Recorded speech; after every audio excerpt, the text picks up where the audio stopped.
আলহামদুলিল্লাহ রাব্বিল আলামিন ওয়াসসালাতু ওয়াসসালামু আলা নবিয়িনা মুহাম্মদ ওয়া আলা আলিহি ওয়া সাহবিহি আজমাইন। কোরআন পাকের সূরা ইয়াসিন 22 পারা শেষের দিকে 23 পারা শুরুতে এই সূরাটি আমাদের অনেকের কাছেই পরিচিত। এর অনেক ফজিলত বর্ণনা হয়েছে, ফজিলত সংক্রান্ত বেশ কিছু হাদিস আছে, কিন্তু আনফরচুনেটলি প্রায় সবগুলো হাদিসই দুর্বল।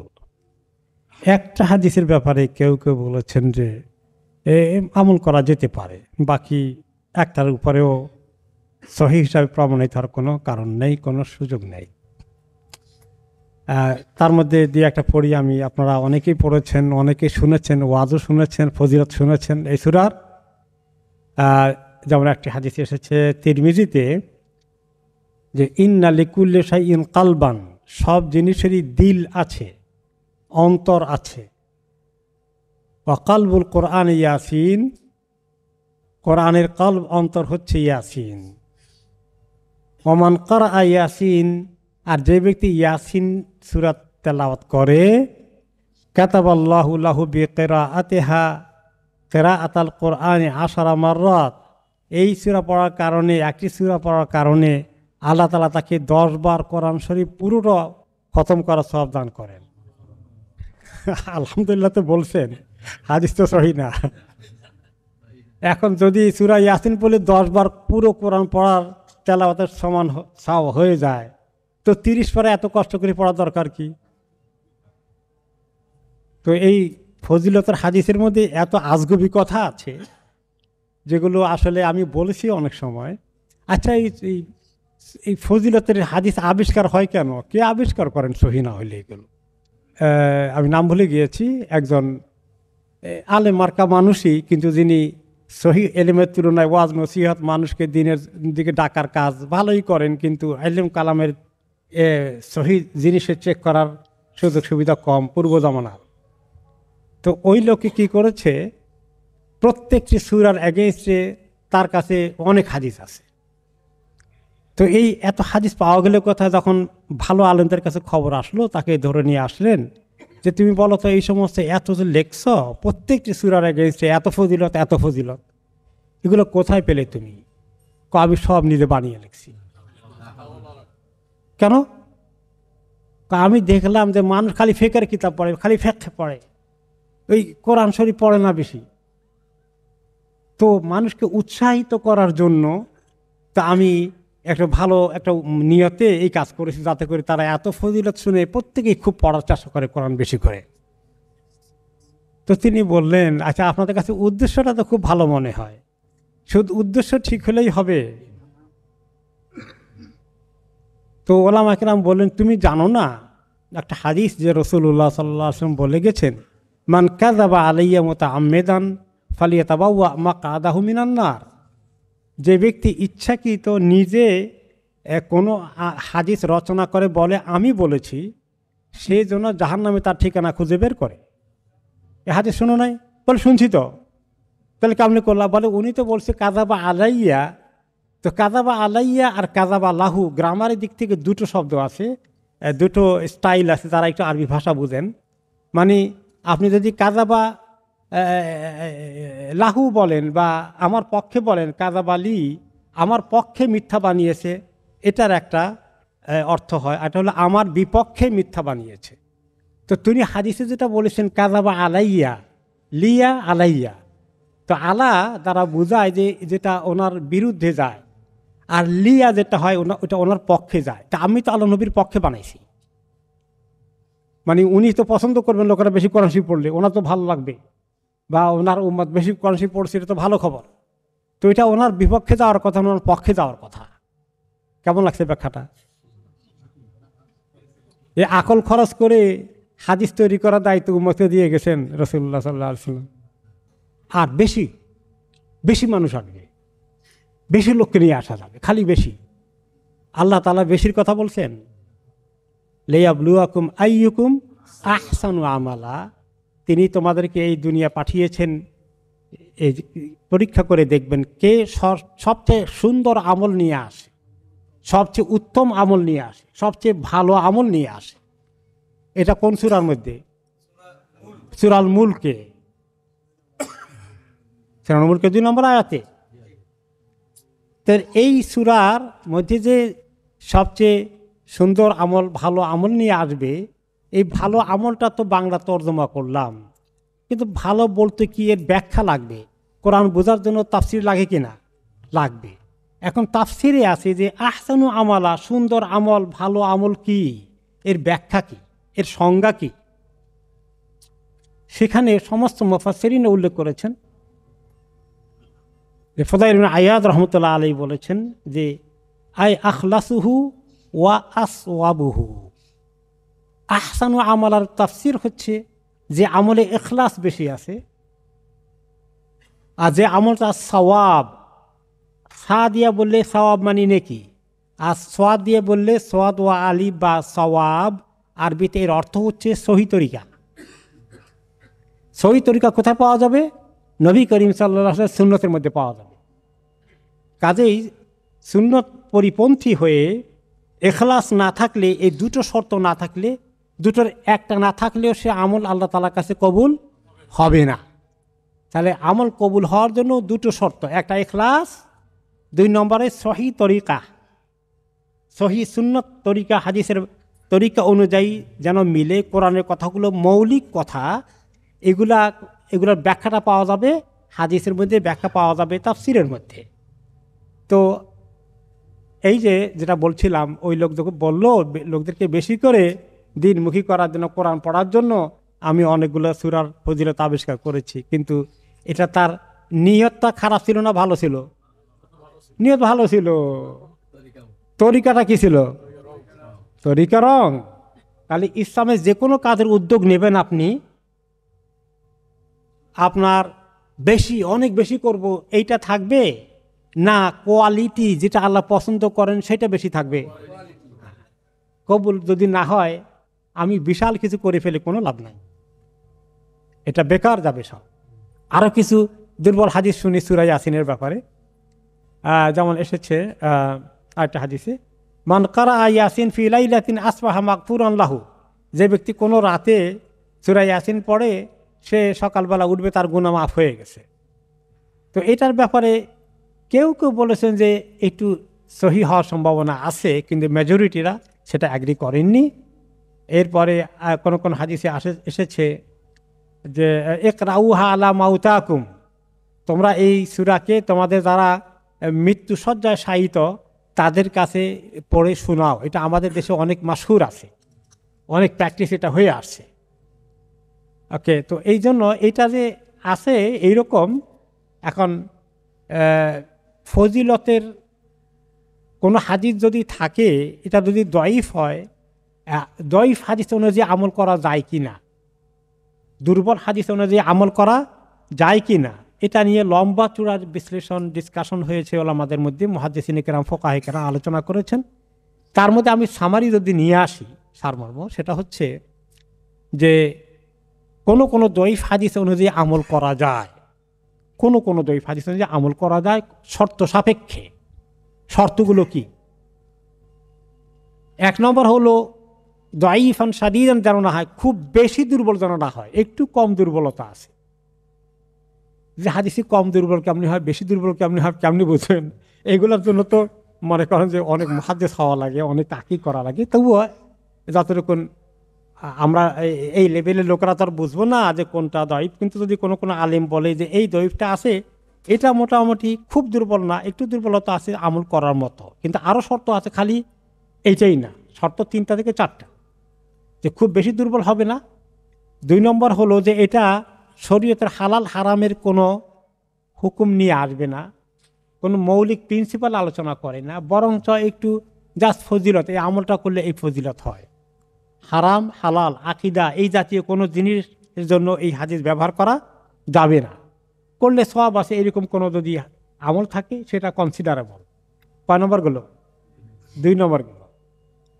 3 নম্বর হলো যে এটা কোনো কোরআনের আয়াত অথবা কোনো সহি হাদিসের সঙ্গে কন্ট্রাডিকশন করে না, সাংঘর্ষিক হয় না। কোনো দুর্বল হাদিস যদি সহি হাদিসের এগেইনস্টে সাংঘর্ষিক বক্তব্য হয়ে যায় অথবা কোনো আয়াতের বিপক্ষে হয়ে যায়, তাহলে সেটা আমল করা যাবে না। তাই না? তো এই শর্তগুলো সাপেক্ষে আমল করা যায়। এখন সূরা ইয়াসিনের ফজিলতের ব্যাপারে মাইটের জন্য পড়ার এই ক্ষেত্রে মনে করেন যে 4 নম্বর হলো যে ওই দুর্বল হাদিসটাই যদি কোরআন হাদিসের আলোকে অন্যগুলোর সঙ্গে মিলে সাংঘর্ষিক নয় এরকম কিছু পাওয়া যায় যে অন্য কোরআনে তার একটু সাপোর্ট পাওয়া যাচ্ছে অথবা অন্য সহিহ হাদিসের সাপোর্ট পাওয়া যাচ্ছে, তাহলে সেটা কনসিডারেবল আছে। এখন তো এই যে একরাউহু আলা মাউতাকুম, তোমাদের মাইয়েদের উপরে বলতে যারা মৃত্যু শয্যায় শায়িত তাদের কথা বলা হয়ে গেছে, মরে গেলে না, সেক্ষেত্রে পড়া যাবে কি না? তো সেই ক্ষেত্রে পড়া হয়তো বা যেতে পারে, কোরআন পড়া যেতে পারে মাইয়েতের যখন সাকারাত চলে অথবা খুব অসুস্থ থাকে, তার পাশে কোরআন শরীফ পড়ার ক্ষেত্রে জীবিত অবস্থায় কোনো আপত্তি নাই। জেনারেলি সাধারণভাবে এই সূরা হতে পারে, সেই সূরা হতে পারে, তিনকুল হতে পারে, সূরা ফাতিহা হতে পারে, তার অংশ সূরা ইয়াসিনও হতে পারে, যে কোনো সূরা পড়া যেতে পারে। মাতান কোনো নিষেধাজ্ঞা নাই যে কোনো অসুস্থ ব্যক্তির পাশে অথবা মুমূর্ষ ব্যক্তির পাশে কোরআন পড়া যাবে না, এই ক্ষেত্রে এমন নিষেধাজ্ঞা নাই। তো সেই সাধারণত পড়া যেতে পারে কোরআন।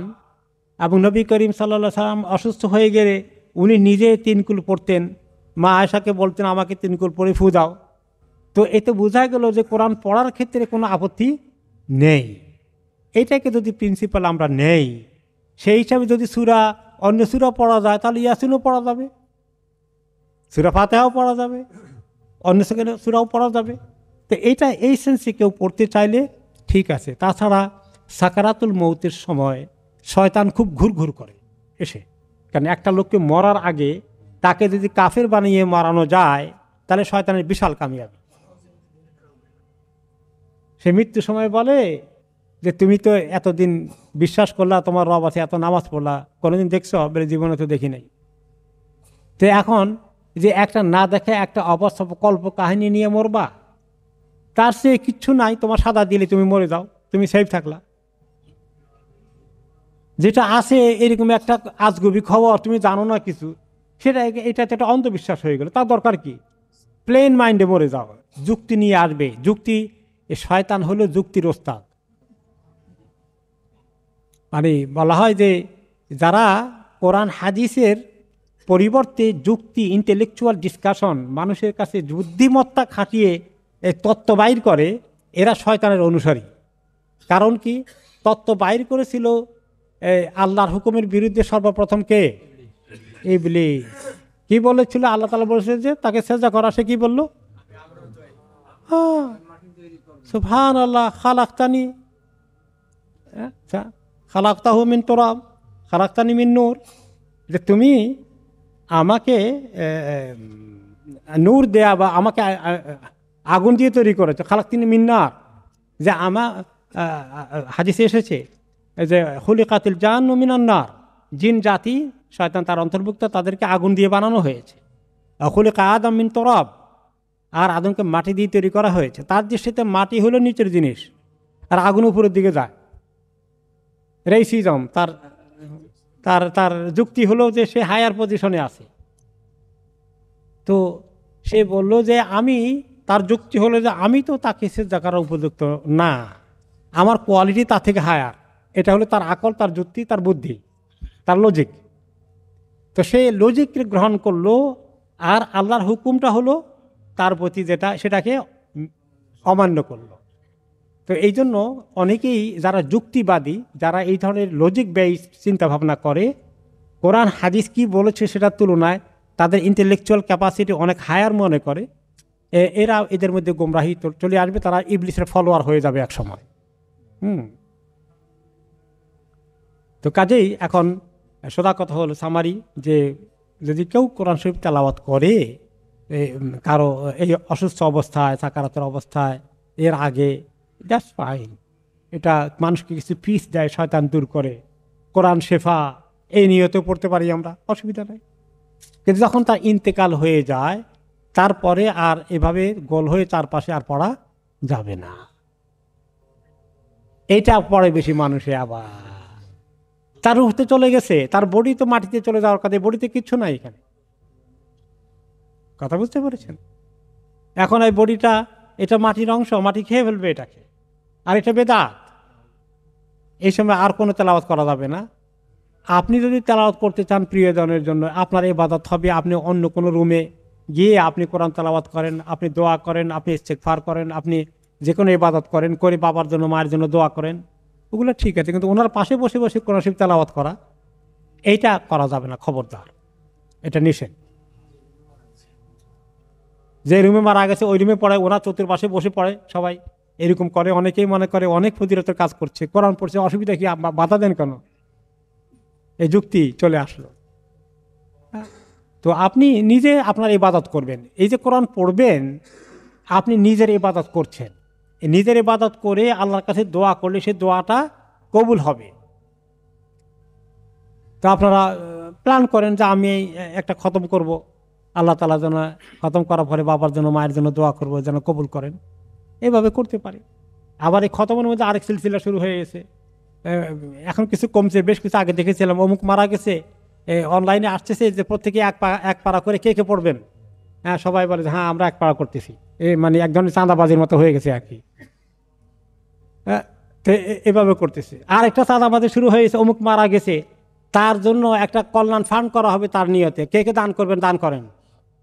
এই দেখেন কি এগুলা, এই এক যে আবিষ্কার করে যেগুলো মাইয়িতের জন্য কি করতে হবে সব কিছু নবী করিম সাল্লাল্লাহু আলাইহি ওয়াসাল্লাম বলে গিয়েছেন।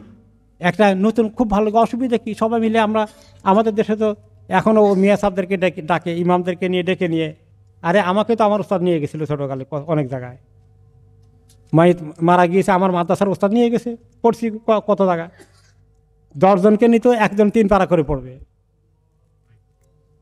তো এই যে এই সমস্ত কুসংস্কার দিনের নামে আমাদের দেশের ইসলামিক নলেজের কোন লেভেল ছিল, আলহামদুলিল্লাহ, মানে অন্তত চিন্তা করতে হবে বিগত বেশ কয়েক দশকে আমাদের দেশে আলহামদুলিল্লাহ ইসলামী জ্ঞান চর্চা আল্লাহর ফজলে অনেক তারাক্কি হয়েছে, এবং বেদাত থেকে সরে আসার অনেক রাস্তা আল্লাহ খুলে দিয়েছেন। সুন্নত অনুযায়ী কীভাবে আমরা ইবাদত করবো সেগুলো রাস্তা আল্লাহ তাআলা দেখিয়ে দিয়েছেন। কিন্তু এখনও কিছু মানুষের মধ্যে পুরনো ওগুলো রয়ে গেছে, যে এই যে সবার জন্য কেউ মারা গেলে চাঁদাবাজি করে আপনার তার জন্য তার নামে ফান্ড করা হবে, সাদাকা জারিয়া করবে, তোমার ভাই মারা গেছে, তোমার বাবা মারা গেছে, তোমার অমুক মারা গেছে, তুমি এখন সবাই আমরা দান করে দেই, তার নামে কিছু একটা চ্যারিটি করবা। দেখেন তো তার ভাইয়ের জন্য করবে, আপনার আমার দান করার কি দরকার এখানে?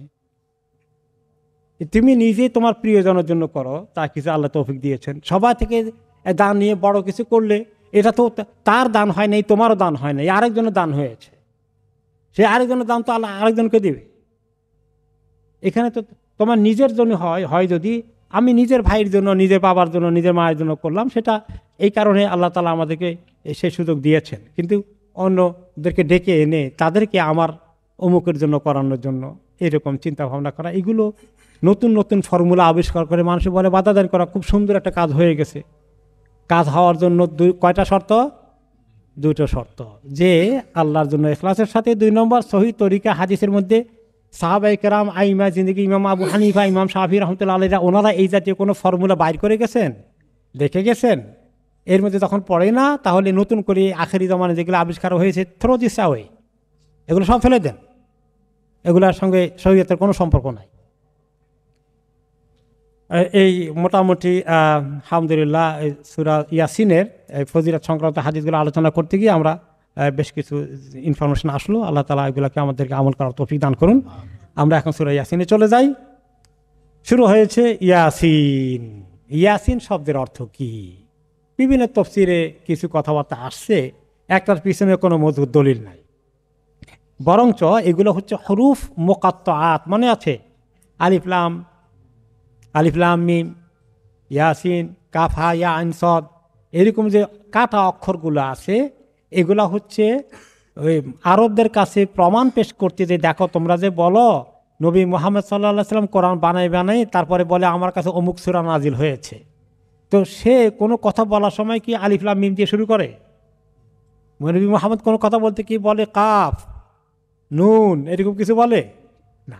তো এটা এলো মুআজিজা, এটা এজাজ, কোরআন আল্লাহর পক্ষ থেকে নাজিল হয়েছে, এটা চাক্ষুষ প্রমাণ হিসাবে আল্লাহ তাআলা এটা আরব জাতির কাছে রেখেছেন যে না, নবী মোহাম্মদ কত কথা সারা জীবন বলল, জীবনে তো এরকম করে বলে নাই, কাজে এটা তার আবিষ্কার নয়। এইটা প্রমাণ করার জন্য বিভিন্ন সূরাতে এই সূরা মানে হরুফ মুকাত্তা দিয়ে শুরু করা হয়েছে। তো এরপরে ওয়াল কোরআনিল হাকিম, ওয়া অর্থ আরবিতে ওয়ার অনেকগুলো অর্থ আছে, তার মধ্যে একটা হলো এবং। এখানে এবং এর অর্থ নয়, এ ওয়াউল কাসম, কসম করার জন্য ওয়া শব্দ ব্যবহার করা হয়। যেন অনেকেই জানেন ওয়াল্লাহে, তাই না? আল্লাহ এটা না বলে কি বলে? ওয়াল্লাহ, মানে কসম, ওয়াউল কসম, যে এটা হলো ওয়াল কোরআন, কোরআনের কসম করেছেন। কে করেছেন কোরআনের কসম? আল্লাহ তাআলা করেছেন। আমরা কসম করবো শুধু আল্লাহর নামে, তো আল্লাহ তাআলা কোরআনের নামে কসম করেছেন যে এই কোরআনটা আল হাকিম, এটা হচ্ছে হাকিম কোরআন, যে কোরআনটা অনেক জ্ঞানে পরিপূর্ণ, জ্ঞানময় কোরআন। এই কোরআনের কসম আল্লাহ তাআলা নিজে করেছেন। তা আল্লাহ, আমরা তো আল্লাহর কসম করি, আল্লাহ অন্য জিনিসেরও কসম করেন। আল্লাহ তাআলার জন্য অন্য জিনিসের কসম করা জায়েজ আছে, আমাদের জন্য অন্য জিনিসের পাহাড় পর্বত ইত্যাদির কোনো কসম করার, চন্দ্র সূর্যের জায়েজ নাই, কিন্তু আল্লাহর জন্য জায়েজ আছে। আমাদের কসম হলো তাওহীদ, আমাদের কসমের মধ্যে ইবাদত, কিন্তু আল্লাহ তো তাওহীদের, কারো তাওহীদ গাওয়া লাগবে না, আল্লাহর কারো ইবাদত করতে হবে না, বরঞ্চ আল্লাহর বড় সৃষ্টি, যে সৃষ্টির মধ্যে অনেক কিছু শিক্ষণীয় আছে, সেগুলোকে উল্লেখ করে আল্লাহ তাআলা কসম করেন। তো কোরআন কত জ্ঞানে পরিপূর্ণ জিনিস, বিজ্ঞানময় কোরআন। এই কোরআনটা আল্লাহর কাছ থেকে যে এসছে, এটা যে নবী মুহাম্মদের রচনা নয়। পরের আয়াতে আল্লাহ তাআলা সেটাকে আরো বলেছেন, ইন্নাকা লামিনাল মুরসালিন, নিশ্চয়ই আপনি তাদের অন্তর্ভুক্ত যাদেরকে নবুয়ত দিয়ে, রিসালাত দিয়ে পাঠানো হয়েছে। আপনি নবীদের অন্তর্ভুক্ত, আপনি নবী, আপনি রাসূল। আপনি নিজে আবিষ্কার করেননি, নিজে ক্লেম করেননি। তারা বলেছিল এই কোরআন মুহাম্মাদের রচনা করা, সে নবীও না রাসূলও না, এগুলা সে মিথ্যা দাবি করছে। আল্লাহ তাআলা তার জবাবে বলেছেন, আল্লাহর কসম, এটা কোরআন হাকিম, এটা আল্লাহর কাছ থেকে আসা জিনিস। আর হে নবী, ওনাকে যখন বারে বারে বলতো, তারা যে কথাটা বেশি প্রচার করত, এই খবরদার, বাড়িতে বাড়িতে গিয়ে বলতো মুহাম্মদ এই নিজে দাবি করেছে নবী, সে নবী না, এই কথাটা প্রচার করে দিত। এতদিন আমাদের মধ্যে ছিল, হঠাৎ করে তার মানে একটু স্বপ্ন জোগাড় হয়েছে, তার মানে বিশাল একটা অ্যাম্বিশন আসছে লাইফের মধ্যে, মহা কিছু হতে, এগুলা সে আবিষ্কার করেছে নিজে নাকি রসুল, সে নবীও না রাসূলও না। এই কথা প্রচার করতে বড় বড় লিডাররা, বড় বড় পণ্ডিতরা মক্কার সমাজে সমাজে। আর তিনি যখন দাওয়াত দিতে যেতেন, পিছনে পিছনে আবু লাহাব যেত, এ কি বলে গেছে, এই কথা বিশ্বাস করবে না, এই কোনো কিছু নাজিল হয়টাই নাই, সে নবীও না, খবরদার কথা শুনবা না, নিজের তরিকা থাকো। তো ওনার মন খারাপ হয়ে যেত যে হারে, আমি যা দিয়ে আসলাম সে উল্টাই দিল, পেছনে দিয়ে চলে গেল।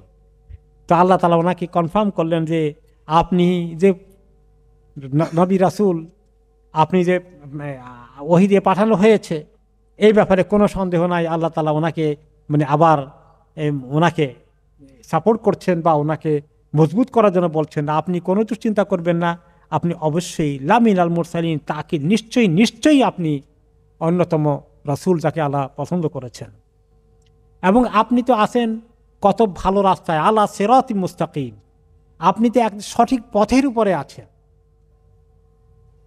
যেটা মানুষের জন্য কোনো বক্রতার দিকে নিয়ে যাবে না, সোজা রাস্তার দিকে, যেটা মানুষের জন্য আপনি কত সুন্দর দিশারি হয়ে এসেছেন।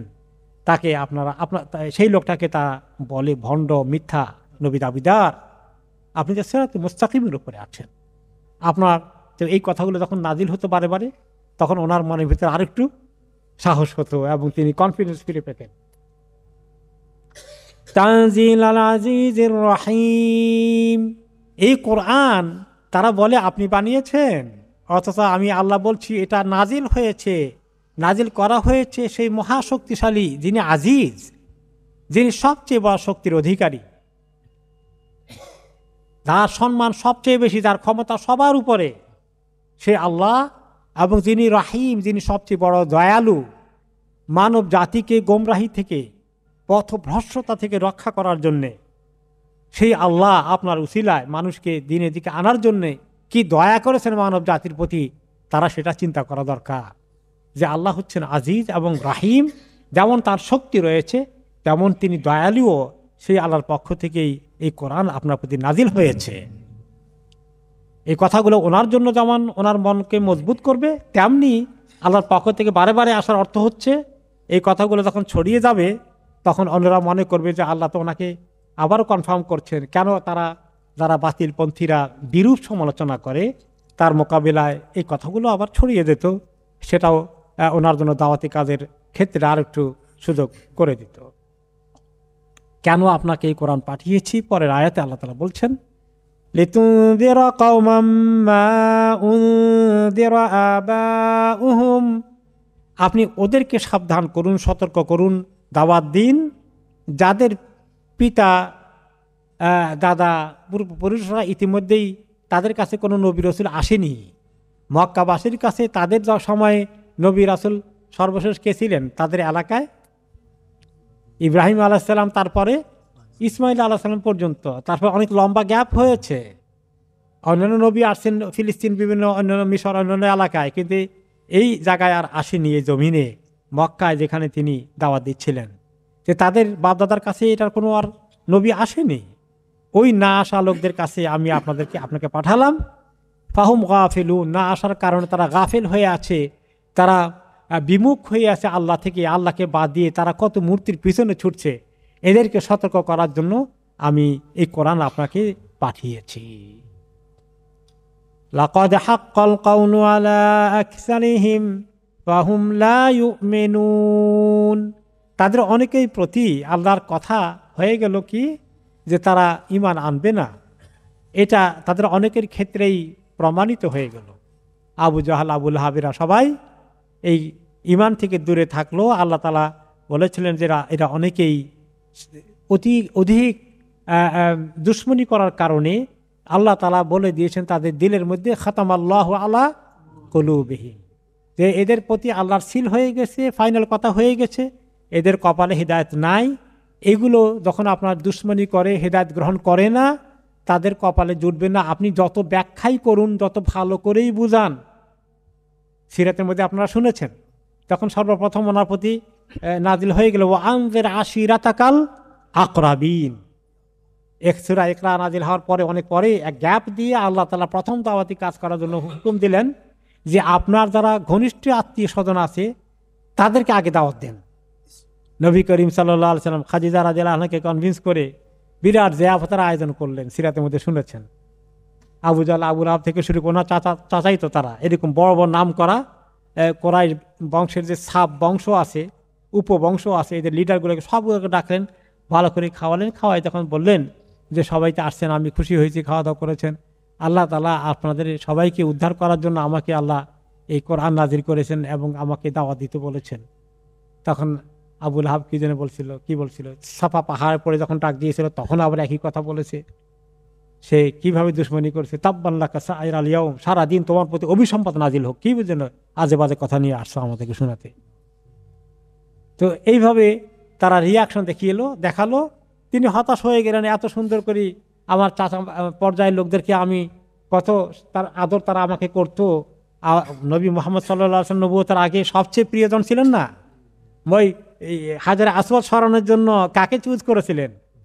সেই আবু জাহল, আবু লাহাবকে চুজ করেছিলেন। তাদের এত আদরের ভাতিজা, এত সবাই জানে যে এই এত ভালো মানুষ, সেই মানুষটাই খারাপ হয়ে গেল ইসলামের কারণে। তো আল্লাহ তাআলা বলেন এই যে তারা দুশমনী করলো, আপনি এত কষ্ট করে বুঝালেন, দাওয়াত দিলেন, এরা এত চেষ্টা করছেন, আপনাকে বলে রাখি হতাশ হবেন না। এরা ইসলাম এদের কপালে নাই, এরা এরকম ইসলাম মিস করে মরবে। লাকাদ হাক্কাল কাউলু আলা আকসারিহিম, এই বড় বড় লিডারদের মেজরিটি মারা যাবে ইসলাম ছাড়া।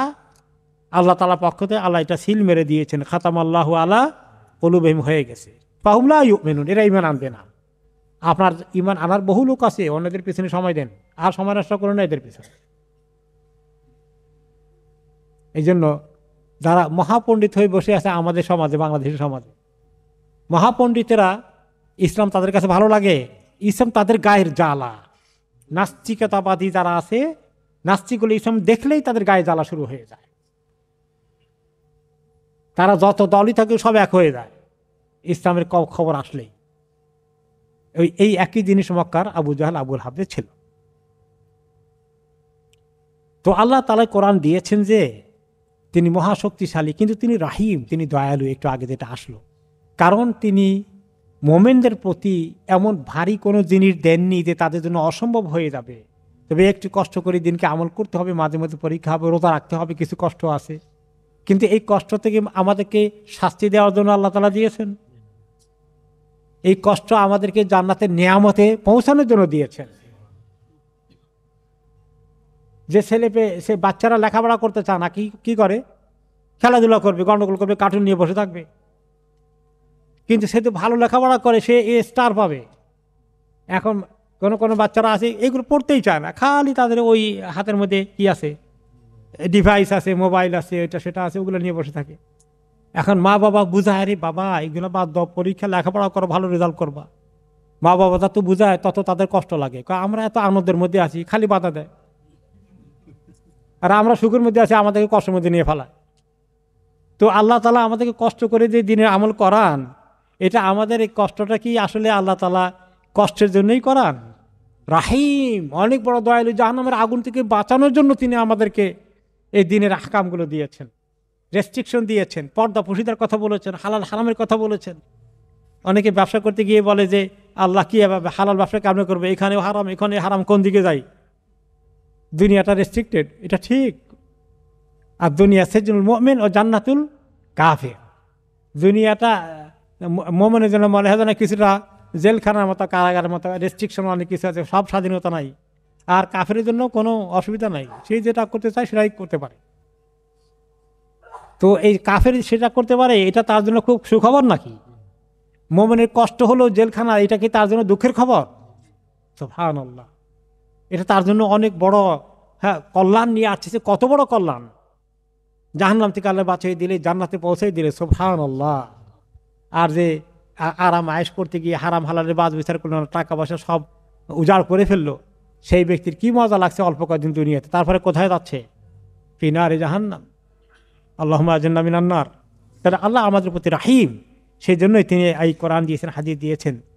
কিন্তু এগুলা তারা বুঝে না, ফাহুম লা ইউমিনুন, তারা ঈমান আনতে চায় না। এই ধর্মনিরপেক্ষবাদীরা, এই নাস্তিকগুলো, তারা ইসলামকে দেখলেই তাদের গা জ্বালা শুরু হয়ে যায়। ইন্না জাআলনা ফি আনাকিহিম আগলালান ফাহিয়া ইলাল আযকানি ফাহুম মুকমাহুন। আল্লাহ তাআলা বলেন, এই কাফেরদের ব্যাপারে আমি কি করেছি?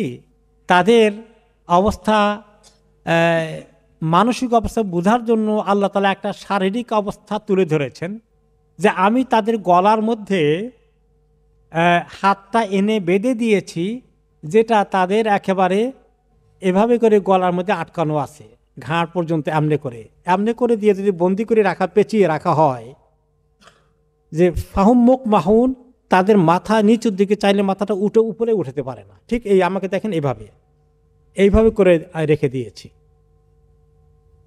তো এইভাবে করে রেখে দেওয়া কি কাফেরদের কি আবু জাহল আবুল আহাবের এরকম ছিল নাকি? আল্লাহ বলেন যে আমি ওদেরকে এরকম করে রাখছি। তার অর্থ হলো ফিজিক্যালি তারা ফ্রি এরকম না, কিন্তু তাদের অবস্থা হচ্ছে ওই লোকের মতো, যাকে এভাবে মানে বন্দি করে তাকে উপরের দিকে তাকাতেও সুযোগ দেওয়া হয় নাই।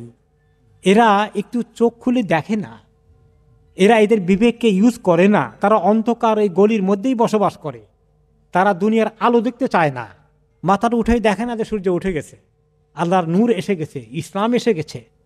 কাজেই তারা মানসিকভাবে প্রতিবন্ধী, মানসিকভাবে তারা বন্দী। তারা নিজেদের এই আকলকে খরচ করে না আল্লাহকে চেনার জন্য, জানার জন্য, দ্বীনকে গ্রহণ করার জন্যে। ফাও মুকমাহুন, তাদের মাথা উঠাতেই পারে না, মনে হয় যেন। ওয়াজআলনা মিন বাইনি আইদিহিম সাদ্দাও ওয়া মিন খালফিহিম সাদ্দা, আমি তাদের সামনেও মনে হয় যেন বাধার প্রাচীর দাঁড় করিয়ে রেখেছি, পেছন দিয়েও মনে হয় যেন বাধার প্রাচীর আছে। তো আসলে বাধার প্রাচীর তো নাই, দুনিয়া তো খোলা তাদের সামনে পিছনে। অর্থ হলো যে কোনো লোকের যদি এরকম করে দুই দিক থেকেই দেওয়াল খাড়া করে দেওয়া হয়, সে তো কোনো রাস্তায় খুঁজে পাবে না, কোন দিকে যাবে, আটক হয়ে আছে। তারা নিজেদেরকে এই অবস্থায় নিয়ে ফেলে দিয়েছে। রাস্তা খোলা ছিল, তারা আল্লাহর দিনকে খুঁজে পেত, কিন্তু তারা সেটাকে প্রত্যাখ্যান করার কারণে তারা আর সঠিক রাস্তা খুঁজে পেল না। তারা এর আটক হয়ে আছে একটা অন্ধকার গলিপথের মধ্যে, অন্ধকার রাস্তার মধ্যে। তারা রাস্তা এখান থেকে অন্ধকার থেকে বের হতে পারছে না।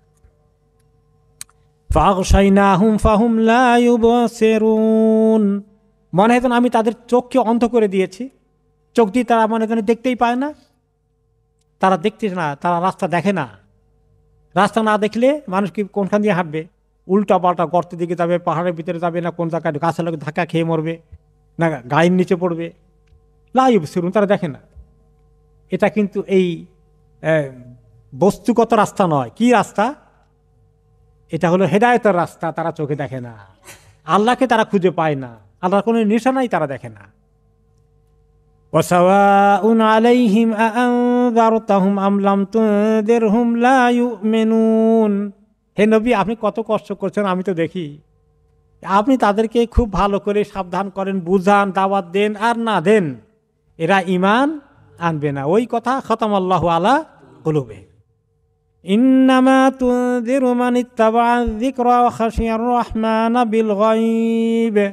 আপনি তো ওদেরকে দাওয়াত দিতে সক্ষম হবেন, সাবধান করতে পারবেন, যারা এই জিকিরকে অনুসরণ করে। জিকির বলতে আল্লাহ আল্লাহ এই জিকির না, জিকির বলতে কি? যিকরুন ওয়া কুরআনুম মুবিন। এই কোরআন যে আল্লাহর জিকির, আল্লাহ সম্পর্কে মানুষকে জানায়, এই জিকিরকে তারা যারা অনুসরণ করে এরাই আপনাকে অনুসরণ করবে। এবং যারা রহমান মহা দয়ালু আল্লাহ তাআলাকে যারা ভয় করে না দেখেও বিল গায়ব, তাদেরকেই আপনি আপনার কথা শোনাতে পারবেন, দিনের দিকে আনতে পারবেন। আপনি ওদেরকে সুসংবাদ দিয়ে আসেন। ফাবাশশিরহু বিমাগফিরাতিন ওয়া আজরিন কারীম। ওই লোকগুলো যারা আপনার কথা শুনে দিনের দিকে আসছে, আল্লাহকে ভয় করে, তাদেরকে আপনি তাদের সমস্ত গুনাহ মাফ করে দেওয়ার সুসংবাদ জানিয়ে দিয়ে আসুন। এবং আজরিন কারীম, যারা ঈমান কবুল করে ফেলেছে, ঈমানের পথে চলছে, তাদের জন্য আমি অনেক বড় সম্মানিত মর্যাদার জায়গায় আমি তাদেরকে বরাদ্দ করে দেব জান্নাতে।